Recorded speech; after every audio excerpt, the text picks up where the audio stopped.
Anxiety affects approximately 3.3 million adults across the U.S. One partner describes his perspective of his girlfriend's disorder.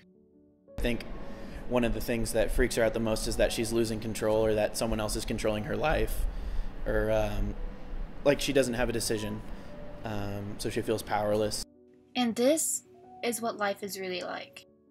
When I'm happy, I just go about my day like normal and go to class and everything, and there's no problems ever. But when I'm anxious, I'll take my Zoloft in the morning and it won't really do anything. It's I'll take long breaks, just thinking about everything, and usually I'll drop out of doing a lot of the things that I was going to do because of my anxiety and everything, and it just totally flip-flops the day. All couples have their share of challenges, but when an individual in a couple has an anxiety disorder, both partners face a new set of challenges.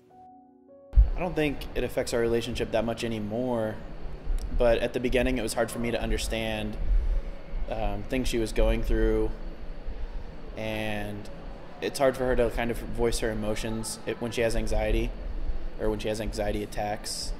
And so sometimes I'd get frustrated because I couldn't understand what she was talking about.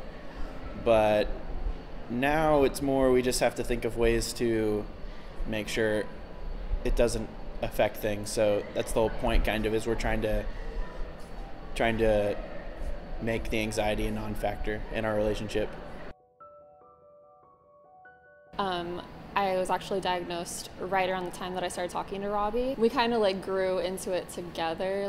He understands it in a way that nobody else does in my life, and so he knows how to make me less anxious more than I do, and it's kind of weird, but he's way better at it than I am, and I really appreciate his help and everything. And without him, I'd be fine, but it wouldn't be as good.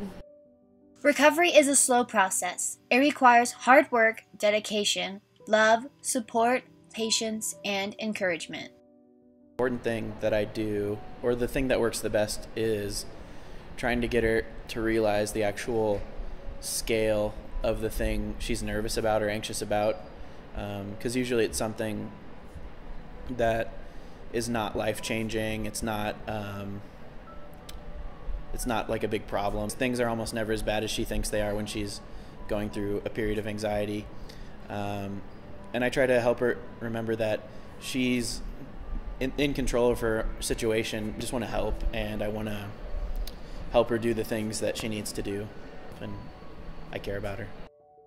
Anxiety does not define who you are as a person, and that is why Rob knows Brianna is kind, loving, smart, funny, silly, cute,